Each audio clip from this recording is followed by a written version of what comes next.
بسم اللہ الرحمن الرحیم نحمدہ ونصلی علی رسولہ الکریم اما بعد۔ گزشتہ ایک آدھ نشست میں ہم نے یقین اور توکل کے حوالے سے جو امام نووی رحمۃ اللہ علیہ کچھ روایات لے کر آئے ہیں اس کا آغاز کیا تھا۔ اس حوالے سے 2-3 روایات جو باقی رہ گئی تھیں ان کو آج انشاءاللہ دیکھ لیتے ہیں۔ پھر اس کے بعد اگلا باب الاستقامت ہے۔ تو اس حوالے سے جو ایک روایت ہے بخاری شریف اور مسلم شریف کی روایت ہے، حضرت ابوبکر صدیق رضی اللہ عنہ اس روایت کے راوی ہیں اور فرماتے ہیں کہ حضرت ابوبکر صدیق کا اس روایت کے اندر خود تعارف بھی پیش کیا گیا ہے۔ آپ رضی اللہ عنہ کا جو ہے وہ سلسلہ نسب قریش تک، جو جہاں سے قریش کا سلسلہ چلا ہے اور جہاں سے یہ عرب قبیلہ قریش کہلایا ہے، وہاں تک حضرت ابوبکر صدیق رضی اللہ عنہ کا سلسلہ نسب بھی دیا ہے۔ بن لوئی بن غالب، یہ غالب آپ صلی اللہ علیہ وسلم کے اجداد میں ایک شخص تھے جن کا نام غالب تھا۔ ان سے آگے جو اس قبیلے کا نام قریش پڑا ہے، ان کا ایک یعنی یوں کہہ لیں کہ ایک نام قریشی کے نام سے ان کو پکارا جاتا تھا، ایک ان کا لقب تھا، جس سے آگے پھر ان کی اولاد کو قریش کہا گیا اور پھر یہ 12 قبیلے بنے۔ اسی میں حضرت ابوبکر صدیق بھی تھے بنو تمیم سے۔ تو اس حدیث میں حضرت ابوبکر صدیق کا پورا سلسلہ نسب بھی دیا گیا۔ یہ اس واقعے کو ذکر کر رہے ہیں جب کہ اللہ کے نبی صلی اللہ علیہ وسلم ہجرت کے موقع پر جب مکہ مکرمہ سے ہجرت فرما رہے تھے، اور آپ کے ساتھ ہجرت میں حضرت ابوبکر صدیق آپ کے یار غار تھے اور آپ کے ساتھ ہجرت میں آپ کے ساتھ روانہ ہوئے تھے۔ تو جب غار ثور میں آپ صلی اللہ علیہ وسلم اور حضرت ابوبکر صدیق جا کر 3 دن کا قیام کیا ہے اور وہاں پناہ گزین ہوئے ہیں، تو اس موقع کا واقعہ ذکر کر رہے ہیں۔ جبکہ قریش اپنے لاؤ لشکر کے ساتھ ایک انہوں نے چھوٹا سا وفد بھیجا تھا، یہ یوں کہہ لیں کہ ایک جو ہے نا وہ اپنے کچھ سپاہی بھیجے تھے آپ صلی اللہ علیہ وسلم کے تعاقب میں۔ تو حضرت ابوبکر صدیق فرماتے ہیں رضی اللہ عنہ، قال نظرت الى اقدام المشرکین ونحن فی الغار، میں نے مشرکین کے قدم دیکھے اور جب کہ ہم غار میں تھے، غار میں یوں جا کے اترے ہوئے تھے تو مشرکین کے اوپر ہمیں اقدام نظر آ رہے تھے۔ یعنی یہ غار ایسی نہیں تھی، یہ غار پہاڑ پہ چڑھ کے ذرا یوں اندر گھاٹی میں اترنے کا نام تھا، دوبارہ سے اندر اترے تھے۔ تو وہ مشرکین بالکل غار کے سرے تک پہنچ گئے تھے اور ان کے قدم یوں اوپر نظر آ رہے تھے۔ وَنَحْنُ فِي الْغَارِ وَهُمْ عَلَى رُؤُوسِنَا، وہ ہمارے سروں کے اوپر یوں کھڑے ہوئے تھے اور میں ان کو دیکھ رہا تھا۔ بس آگے ہو کر یوں دیکھ لیتے تو ہم یوں نیچے بیٹھے ہوئے تھے، میں اور اللہ کے نبی صلی اللہ علیہ وسلم یوں نیچے بیٹھے ہوئے تھے، پتھر کی ایک آڑ میں ہم یوں نیچے بیٹھے ہوئے اور وہ ہمارے اوپر کھڑے ہیں، گویا کہ ہم ان کے قدم دیکھ رہے ہیں۔ تو میں نے عرض کیا یا رسول اللہ لو ان احدهم نظر تحت قدميه لابصرنا، اگر ان میں سے کوئی ایک اپنے قدموں کی طرف بھی دیکھ لے تو ہم پر نظر پڑ جائے گی، زیادہ جھکنے کی بھی ضرورت نہیں ہے، اپنے قدموں کی طرف بھی دیکھ لے تو ہمیں دیکھ لے گا۔ تو آپ صلی اللہ علیہ وسلم نے فرمایا ما ظنک یا ابا بکر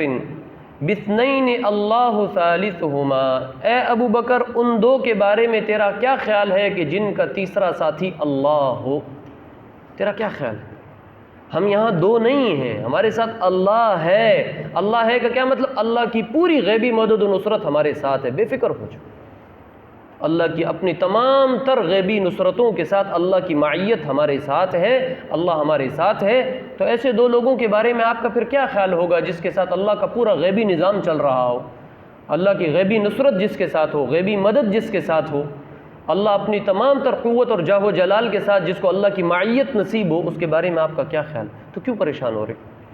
تو یہ بخاری شریف کی روایت ہے، مسلم شریف کی روایت، ما ظنک یا ابا بکر باثنین اللہ ثالثہما، اے ابو بکر ان 2 کے بارے میں آپ کا کیا خیال ہے جن کا تیسرا اللہ ہو؟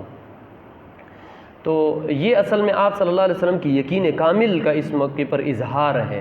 کہ آپ صلی اللہ علیہ وسلم کے منظر کیا ہے، یعنی مکہ سے کیسے نکل رہے ہیں، اور اگر اس واقعے کا پیچھے پس منظر ذہن میں ہو کہ کیسے مکہ سے یہ مہاجرین نکلے ہیں، آپ صلی اللہ علیہ وسلم کیسے نکلے ہیں اور کس قدر سختی اور تنگی کے حالات تھے کہ آپ صلی اللہ علیہ وسلم کے قتل پہ انہوں نے انعام رکھا ہوا تھا کہ جو آپ صلی اللہ علیہ وسلم کو نعوذ باللہ قتل کر لے یا آپ صلی اللہ علیہ وسلم کو پکڑ کے لے آئے تو اس کو 100 اونٹ انعام میں دیے جائیں گے۔ تو کس قدر وہ جو ہے وہ پورے قبیلے والے اس بات کے اوپر جو ہے نا مصر اور اس بات کا شوق رکھتے تھے اور پکڑنے کے لیے اپنی تمام تر قوتیں صلاحیتیں لگا رہے ہیں، اور کیسے چھپ کے رات کے اندھیرے میں نکلے ہیں اور سب کچھ اتنے ضعف اور کمزوری کا یہ عالم ہے، ہاں جی، اسباب کے اعتبار سے، لیکن اللہ کی ذات پر یقین کیسا ہے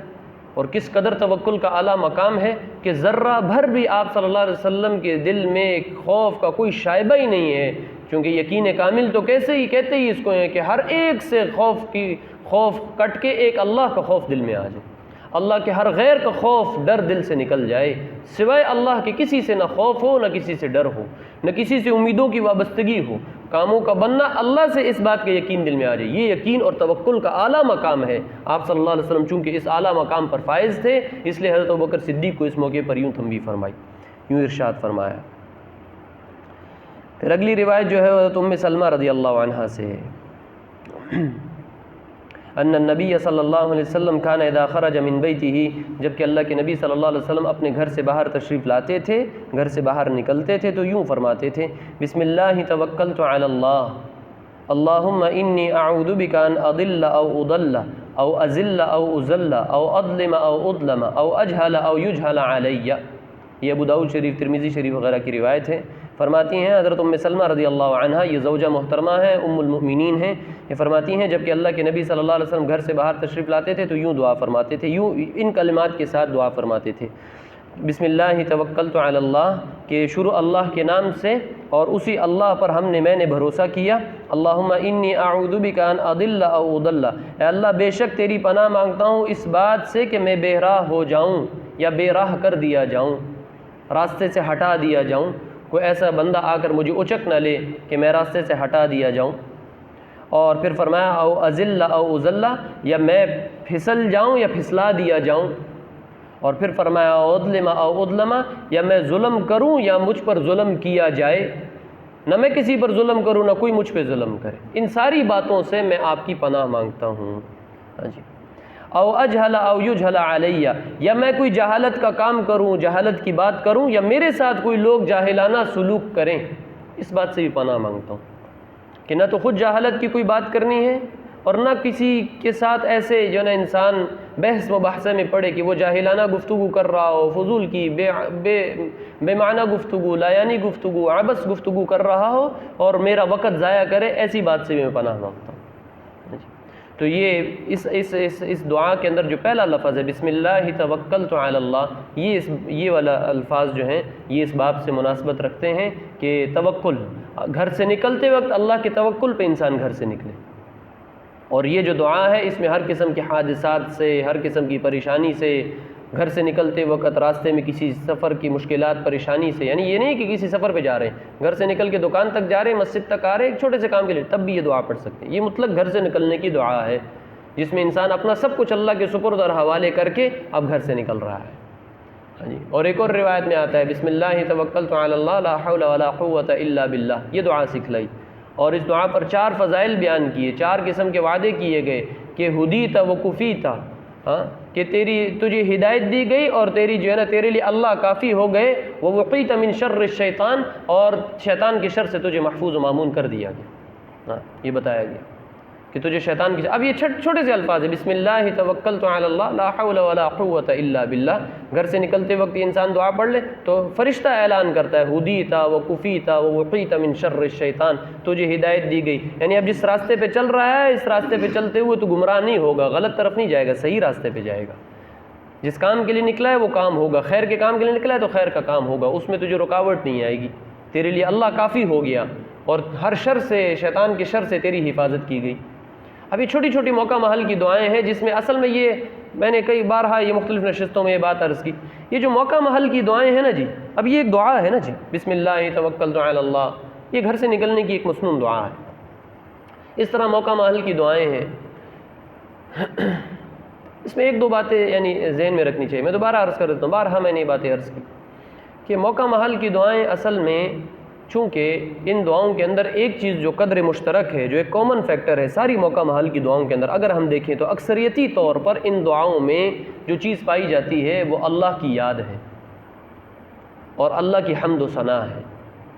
اور اللہ پہ توکل اور یقین کا بیان ہے۔ بسم اللہ توکلت علی اللہ، اللہم بسمک اموت و احیا، الحمدللہ الذی احیانا بعدما اماتنا، الحمدللہ الذی اطعمنا، وغیرہ وغیرہ۔ کتنی دعائیں ہیں، ہم ہر موقع محل کی دعا میں، کھانے کی بعد کی دعا، کھانے سے پہلے کی دعا، مسجد میں داخل ہونا، مسجد سے نکلنا، جی بیت الخلاء میں داخل ہونا، بیت الخلاء سے اب یہ سارے وہ کام ہیں جو ہم روز کر رہے ہیں، دن میں کئی مرتبہ کر رہے ہیں۔ اگر ان موقعوں کی دعائیں یاد کر لی جائیں، مسنون دعائیں کہ آپ صلی اللہ علیہ وسلم نے ان موقعوں پر ان کام کے اوقات میں کیا کلمات ارشاد فرمائے، کن الفاظ کے ساتھ دعائیں مانگی، اگر یہ یاد کر لیے جائیں، اور یاد کرنا بڑا آسان ہے، ایک دفعہ تھوڑی سی محنت کر کے ایک دعا یاد کر لی جائے 1-2 دن لگا کے، پھر اس کو اپنے معمول میں لے آیا جائے، اپنی پریکٹس میں لے آیا جائے، روزانہ پڑھنا شروع کر دیں، جب وہ کام کرنے لگے اس کو پڑھ لیں۔ اب گھر سے 2 دن میں ہم 10 دفعہ نکلتے ہیں، ابھی اگر یہ دعا آدھا گھنٹہ لگا کے یاد کر لیں، ایک دفعہ کی محنت ہے نا، پھر روزانہ اس کو پڑھنا شروع کر دیں، زندگی بھر نہیں بھولے گی، اور یاد کرنے میں مشقت بھی کوئی نہیں ہے۔ جب یہ پریکٹس میں آ جائے پھر اگلی یاد کر لیں، تو ہفتے میں 2-3 دعائیں یاد ہو جائیں گی، اور سال بھر میں ایک اچھا ذخیرہ جمع ہو جائے گا۔ پر نیت کرنے کی بات ہے نا، ہم بہت کچھ کر سکتے ہیں، ہم بہت کچھ کر سکتے ہیں۔ ہاں جی، ہمارے نوجوان ہوتے ہیں، ان کو وہ کوئی مشہور کرکٹر ہو تو اس کی ساری ہسٹری یاد ہوتی ہے، کتنے ریکارڈ بنائے، کہاں کہاں بنائے تھے، وہ کون سے میچ کھیلے تھے، کتنی بالوں پہ کتنے چھکے مارے تھے، یعنی ایک کے تو چھوڑے درجن بھر کے کرکٹرز ایسے ہوں گے جن کو ان کی پوری ہسٹری یاد ہوگی، وہ پی ایس ایل کی پوری تاریخ یاد ہوگی، کب سے پی ایس ایل شروع ہوا، کتنے میچ ہوئے تھے، آج تک کتنے میچ ہوئے۔ چھوٹے بچے کو دے کہ 12-15 سال کا بچہ، اس کو سب یاد ہے۔ مسئلہ یہاں نہیں ہے، حافظے کا مسئلہ نہیں ہے، یہ بھی مسئلہ نہیں ہے کہ چیز ذہن میں بیٹھتی نہیں ہے، ترجیحات کا فرق ہے، ترجیحات کا فرق ہے کہ میری ترجیحات میں ہے کیا چیز۔ اگر میں اپنی ترجیحات میں ان سنت چیزوں کو لے آؤں تو یہ ایسے ہی یاد ہو جائیں گی، فنگر ٹپس پہ آ جائیں گی، چٹکی بھر میں یاد ہو جائیں گی، کوئی مسئلہ ہی نہیں ہے۔ اچھا، ایک بات تو میں عرض کر رہا تھا کہ ان دعاؤں میں جو قدر مشترک ہے وہ اللہ کا استحضار ہے، اللہ کی یاد ہے۔ قدم بقدم انسان موقع بموقع اللہ کو یاد کرتا رہے گا دعاؤں کے ذریعے سے، ان دعاؤں کے، تو وہ جو اللہ کا جو یقین ہے، وہ جو اللہ کا استحضار ہے، وہ جو اللہ کا بولنا ہے، ذہن دل و دماغ پہ اللہ اپنے تمام تر صفات جلالیہ اور جمالیہ کے ساتھ انسان کے اوپر غالب آ جائے، یہ ان دعاؤں کے ذریعے سے آ سکتے ہیں۔ ایک اس کا سبب یہ دعا بھی ہے، جیسے اور بہت سارے اسباب، جیسے اس کا ایک بڑا ذریعہ دعوت ہے، اس کا ایک ذریعہ یہ دعاؤں کا استحضار بھی ہے۔ دوسری ایک چیز، ہمارے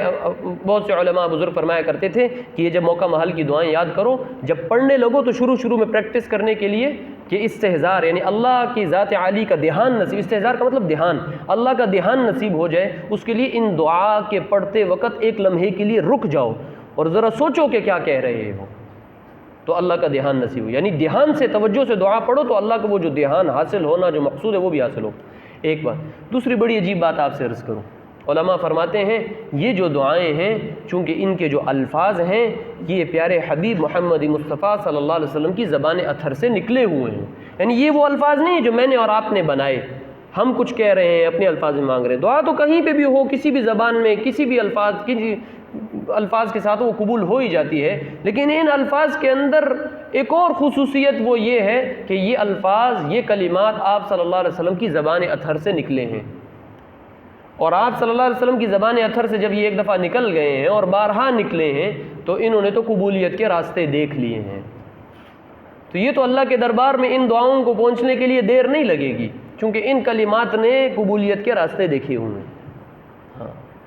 تو اس لیے ان کلمات کے ساتھ اگر یہ الفاظ اور یہ دعائیں یاد ہو جائیں تو پھر سونے پہ سہاگا ہے۔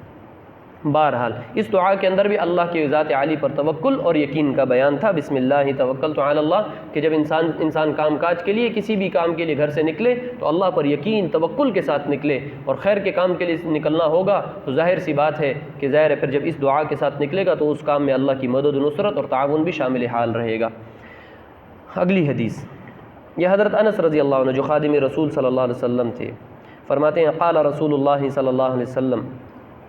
من قال یعنی اذا خرج من بیتہ بسم اللہ توکلت علی اللہ ولا حول ولا قوة الا باللہ یقال له ہدیت وکفیت ووقیت وتنحى عنہ الشیطان۔ وہ جو میں نے عرض کی وہی روایت ہے، ابو داؤد اور ترمذی شریف کی روایت ہے،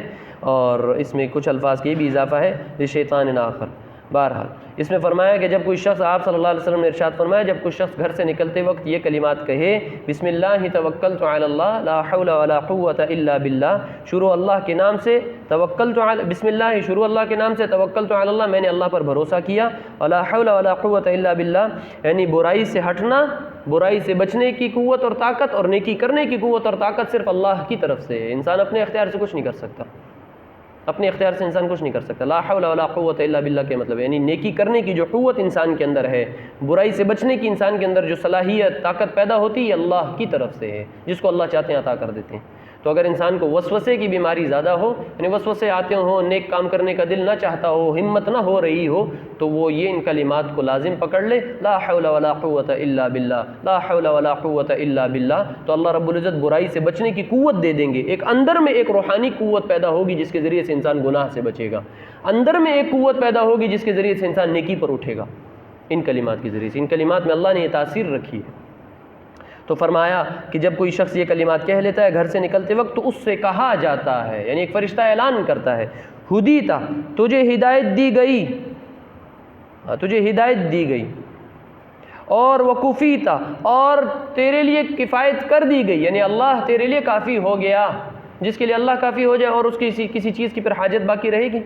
اور پھر فرمایا ووقیتا، اور تجھے بچا لیا گیا، وتنحى عنہ الشیطان، اور شیطان ایسے شخص سے دور بھاگ جاتا ہے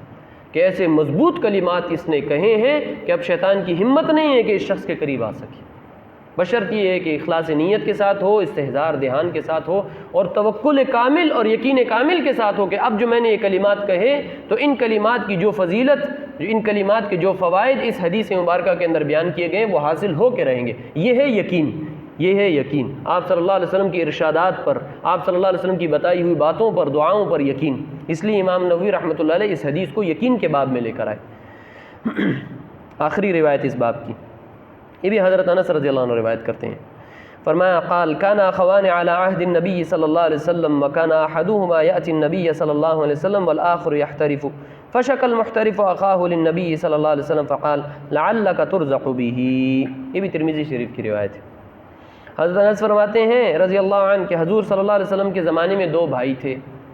ان میں سے ایک تو رسول اللہ صلی اللہ علیہ وسلم کی خدمت میں، آپ کی مجلس میں آمد و رفت رکھتا تھا،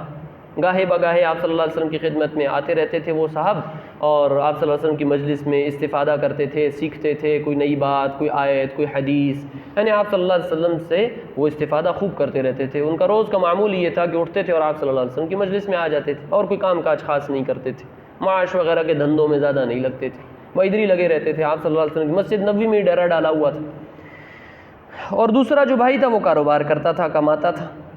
تو وہ جو کمانے والا بھائی تھا اس نے آپ صلی اللہ علیہ وسلم سے شکایت کی اپنے اس بھائی کی کہ یا رسول اللہ یہ سارا دن یہی مجلس میں بیٹھا رہتا ہے، کوئی کام کاج نہیں کرتا، تو گھر کا معاش اور سرکل کیسے چلے گا بھائی؟ ابھی آج کل کی تو بڑی ٹینشن یہ ہے، اب یہ معاش کیسے ہوگا، اب گھر کا دوا دارو کیسے ہوگا، دال دلیا کیسے چلے گا؟ تو جب اس نے شکایت کی تو آپ صلی اللہ علیہ وسلم نے فرمایا یہ جو تجھے رزق مل رہا ہے شاید یہ تجھے اسی کی وجہ سے مل رہا ہو، یہ جو تیرے رزق میں برکت ہے نا، یہ جو تجھے اللہ خوب دے رہا ہے، چھپڑ پھاڑ کے دے رہا ہے، یہ شاید اسی کی وجہ سے مل رہا ہے، اس لیے اس کی شکایت نہ کر، اس کے عمل کی شکایت نہ کر، یہ جو میری مجلس میں آ رہا ہے شاید اسی کی وجہ سے، اسی کی برکت سے اللہ تجھے رزق کے دروازے کھولے ہوئے ہیں تیرے اوپر۔ ترمذی شریف کی روایت ہے۔ بہرحال تو ان روایات، یہ جو 4 حدیثیں میں نے آپ کے سامنے عرض کی ہیں، ان ساری روایات میں، اور اس سے پہلے جو گزشتہ نشستوں میں اس باب کی روایت پڑھی تھی، اس میں توکل کے مفہوم کو، یقین کے مفہوم کو امام نووی نے اصل میں بیان کی ہے کہ انسان کا یقین کامل اللہ کی ذات پر ہو۔ اس پیرے میں بہت ساری روایات، احادیث، واقعات وہ لے کر آئے ہیں صحابہ کے، آپ صلی اللہ علیہ وسلم کے، کہ انسان ہر معاملے میں اللہ کی ذات پر بھروسہ رکھے، اللہ کی ذات پر اس کا یقین ہو، اللہ کے احکامات اور اوامر، آپ صلی اللہ علیہ وسلم کے بتائے ہوئے یعنی جو الفاظ اور کلمات ہیں اور ارشادات ہیں اس پر انسان کو یقین ہو، اس میں جو باتیں بتائی گئی ہیں، چاہے وہ وعدوں کی قبیل سے ہوں، خوشخبریوں کی قبیل سے ہوں کہ آپ نے کچھ فضائل بتائے ہیں، وعدے کیے ہیں کہ یہ کرو گے تو یہ ملے گا دنیا میں یا آخرت میں، جیسے ابھی اس دعا کے اوپر یہ ساری جو باتیں کی گئی یہ دنیا کے انعامات ہیں، ہدیتا وکفیتا ووقیتا وتنحى عنہ الشیطان، یہ دنیا کے انعامات ہیں، ٹھیک ہے نا جی، یہ دنیا میں اس کی رہنمائی ہے۔ تو یہ جو وعدے ہیں یا وعیدوں کی قبیل سے ہوں کہ اگر یہ کرو گے تو یہ اللہ کی طرف سے پکڑ ہوگی، یہ ناراضگی ہوگی، یہ نہیں کرو گے تو یہ ناراضگی ہوگی، یہ جتنے وعدے اور وعیدے ہیں آپ صلی اللہ علیہ وسلم کی زبان اطہر سے قرآن پاک کے اندر یا حدیث مبارکہ کے اندر آئے ہیں، ان سب کے اوپر یقین کامل ہو کہ یہ حق اور سچ ہے۔ اس لیے بزرگ فرماتے ہیں، علماء فرماتے ہیں کہ جب اللہ کے نبی صلی اللہ علیہ وسلم کا کوئی ارشاد، کوئی ایسی بات جو وعدوں اور وعید کی قبیل سے ہو، جب یہ پڑھی جائے اور جب ہم اس کو سنیں تو دل اس بات کی گواہی دے، ایک لمحے کے لیے ہم توقف کریں، ٹھہر جائیں اور کہیں اپنی زبان سے یہ جو کہا جا رہا، یہ جو اللہ کے نبی صلی اللہ علیہ وسلم کا ارشاد ہے، یہ جو فرمایا جا رہا یہ حق ہے اور سچ ہے،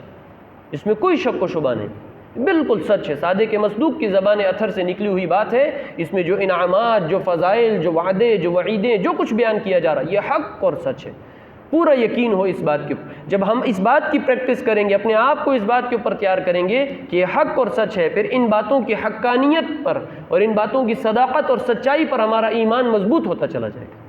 پھر وہ یقین کا اعلیٰ درجہ انسان کو حاصل ہوگا کہ جو مقصود ہے، جو زندگی میں حاصل کرنا ہے، کہ ہر غیر سے ہمارا یقین ہٹ کے ایک اللہ وحدہ لا شریک کی ذات اطہر پہ آ جائے، ذات اقدس پہ آ جائے۔ ہاں جی،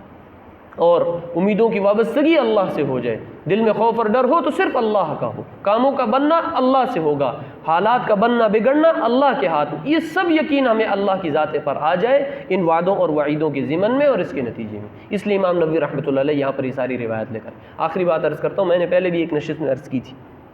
دیکھیں توکل کا، یہ توکل سے متعلق بات ہے نا، توکل کا ایک مفہوم یعنی جو ہم نے عرض بھی کیا اور ان احادیث کے اندر بیان بھی ہوا، بعض دفعہ انسان تھوڑی سی غلط فہمی کا شکار بھی ہو جاتا ہے، اور توکل کے مفہوم کو سمجھنے میں، یقین کے مفہوم کو سمجھنے میں بعض دفعہ انسان تھوڑی سی غلط فہمی کا شکار، میں یہ بات دوبارہ دہرا رہا ہوں، میں نے 1-2 ہفتوں پہلے یہ بات عرض کی تھی۔ وہ غلط فہمی کیا ہوتی ہے؟ توکل اور یقین کا یہ مفہوم سمجھ لیا جاتا ہے کہ توکل اللہ کی ذات پر اور یقین کامل اللہ کی ذات پر، یہ جو اب میں نے ساری بات عرض کی، وعدوں وعیدوں کا یقین ہو جائے، اللہ پر بھروسہ ہو، خوف کسی اور کا نہ، اس کا مطلب یہ سمجھ لیا جاتا ہے بعض دفعہ کہ اسباب دنیا کو چھوڑ دیا جائے، دنیا کے جو اسباب ہیں ان کو چھوڑ دو، ترک اسباب کو چھوڑ دینا، اس کو یقین کا نام دے دیا جاتا ہے، اس کو توکل کا نام دے دیا جاتا ہے، اسباب دنیا چھوڑ دو، حالانکہ توکل اس چیز کا نام نہیں ہے۔ اس کو میں نے ایک مثال سے یہ بات عرض کی تھی، وہ مثال میں دوبارہ عرض کر دیتا ہوں، چونکہ یہ ذرا حساس موضوع ہے، آج ماشاءاللہ کچھ نئے حضرات بھی ہیں تو میں اس کو دوبارہ عرض کر دیتا ہوں۔ دیکھیں اسباب، اللہ نے یہ جو جہان بنایا ہے جس میں میں اور آپ اس وقت موجود ہیں، جس کو ہم دنیا کے نام سے تعبیر کرتے ہیں، دنیا میں ہم آئے ایک زندگی لے کر 60-70 سال کی زندگی، اس جہان کو اللہ نے اسباب کے ساتھ جوڑا ہے۔ یہاں اللہ نے اسباب پیدا بھی کیے، معاش کے اسباب پیدا کیے، 20 نہیں، سینکڑوں نہیں، ہزاروں نقشے معاش کے پیدا کیے جن میں لگ کر انسان اپنا معاش کماتا ہے۔ بھوک مٹانے کے لیے اللہ نے کہا کھاؤ پیو، کلو واشربو، خود اللہ قرآن میں کہہ رہے ہیں کلو واشربو، کھاؤ پیو بھوک مٹانے کے لیے، اور بہت سارے علاج معالجے کے لیے آپ صلی اللہ علیہ وسلم نے خود حکم دیا، بیمار ہیں تو علاج کرو، پرہیز کرو، خود بتایا گیا، احادیث کے ذخیرے میں خود پرہیز بھی بتایا گیا بہت ساری چیزوں سے۔ ہاں جی، بہت سارے مواقع پہ کسی صحابی کو کوئی مسئلہ بیماری، آپ نے کہا آپ یہ نہ کھائیں، یہ آپ کے لیے اچھا نہیں ہے، ہاں جی آپ یہ کھائیں، یہ آپ کے لیے اچھا ہے۔ کتنے واقعات اس طرح صحابہ کی سیرت میں، سیر صحابہ میں آئے تو صحابہ میں آتے ہیں۔ تو بعض دفعہ چونکہ یہ دنیا اسباب کا نقشہ ہے، یہاں اللہ نے چیزوں کو اسباب کے ساتھ جوڑا ہے۔ اب مسئلہ یہ ہے کہ ترک اسباب کو چھوڑ دینا یہ یقین نہیں ہے، یہ توکل نہیں ہے، یہ مقصود نہیں ہے انسان سے کہ وہ اسباب کو چھوڑ دے اور پھر کہے اب کام بنیں گے، نہیں، اسباب کے اختیار کرنے کا حکم ہے، اختیار کرو، اسباب میں لوگ اختیار کرو، البتہ اختیار کرنے کا طریقہ اور اختیار کرنے میں جو احتیاط ہے وہ ملحوظ رکھنی چاہیے۔ ایک تو بات یہ ہے، سب سے پہلی بات کہ یقین اس کو کہتے ہیں کہ اسباب کے اوپر یقین نہ ہو کہ ان اسباب سے میرے کام بنیں گے یا بگڑیں گے، اگر میں اختیار کروں گا تو کام بنیں گے، چھوڑوں گا تو کام بگڑیں گے، نہیں، ہاں اختیار اس لیے کر رہے ہیں چونکہ اللہ کے حبیب صلی اللہ علیہ وسلم نے خود اختیار بھی کیے اور اختیار کرنے کا حکم بھی دیا، اختیار کیے بھی اور اختیار کرنے کا حکم بھی دیا، اختیار کرنے ہیں لیکن یقین ان اسباب پہ نہ ہو کہ اس سے کام بنیں گے۔ مؤثر حقیقی جو ذات ہے ان اسباب میں، جو تاثیر پیدا ہوگی کاموں کے بننے کے اعتبار سے، وہ اللہ کی ذات ہے۔ میں ایک مثال سے بات عرض کرتا ہوں، انسان بیمار ہو جائے، بیماری کے لیے اب کیا اسباب ہیں؟ علاج، دوائی، مختلف قسم کے یعنی علاج کے ذریعے ہیں۔ آج کے دور میں کوئی بھی طریقہ اختیار کیا جا سکتا ہے، بس شریعت کی حدود کے اندر ہو، اس میں حرام چیزوں کا استعمال نہ ہو، وہ شرعی حدود فقہی مسائل ہیں، وہ علماء سے پوچھ لیا جائے، مفتیان سے، البتہ دوا دارو کیا جائے، علاج معالجہ کیا جائے، کوئی حرج کی بات نہیں ہے۔ لیکن اب یہ ہے سبب ہم نے اختیار کر لیا، سبب اختیار کر لیا، لیکن اس بات میں اب یقین کیا ہے؟ اب یقین کیا چیز ہے کہ جو شفا ملے گی وہ اس سبب سے نہیں ملے گی، یہ سبب تو میں اس لیے اختیار کر رہا چونکہ آپ صلی اللہ علیہ وسلم کا اور شریعت کا حکم ہے، یہ سمجھایا گیا ہے، سبب تو اس لیے اختیار کر رہا، شفا جو ملے گی وہ اللہ دیں گے، اس سبب میں اللہ نے شفا رکھی ہی نہیں ہے، یہ یقین ہے۔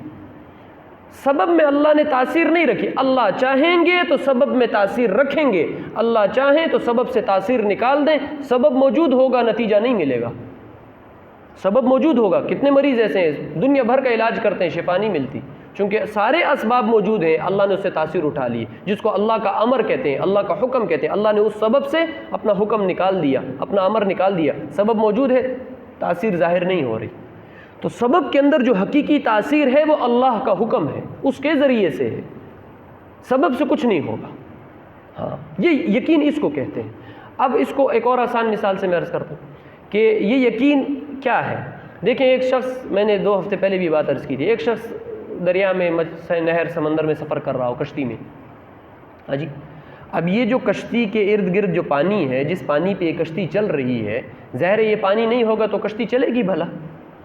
کشتی چلنے کے اسباب میں سے پانی کا موجود ہونا ہے اور پانی کا سکون والا ہونا ہے، ہاں جی، اس پہ کشتی چلے گی، بڑی سموتھلی چلے گی، بھائی کشتی چل رہی ہے، پانی ہے۔ بھائی خشکی پہ تو کشتی نہیں چلتی، تو کشتی چلنے کے لیے جو اسباب چاہیے وہ یہ پانی ہے، جو سبب ہے، اس پہ کشتی چلے گی۔ لیکن یہ پانی جب تک کشتی سے باہر رہے گا امن رہے گا، اطمینان رہے گا۔ جب یہ پانی کشتی کے اندر آ گیا کشتی بھی ڈوبے گی، سب غرق ہوں گے۔ سبب کا جو یقین ہے وہ دل سے باہر ہو، دل میں سبب کا یقین نہ ہو، سبب اختیار کرے لیکن دل میں اس کا یقین نہ ہو، دل میں اس بات کا یقین ہو کہ کرنے والی ذات صرف اللہ کی ہے، سبب کے اندر تاثیر اللہ پیدا کریں گے۔ جب یہ یقین سبب سے نکل کر دل میں آ گیا اب تباہی ہے۔ بس اس یقین کو درست کرنا ہے، سبب کو چھوڑنا مقصود نہیں ہے، یہ یقین جو سبب کا دل میں بیٹھا ہوا ہے اس کو دل سے نکالنا ہے، باہر رہے یہ یقین کہ اس سبب سے کچھ نہیں ہوتا، اختیار تو اس لیے کر رہا چونکہ شریعت کا حکم ہے، کرنے والی ذات صرف اللہ کی ہے،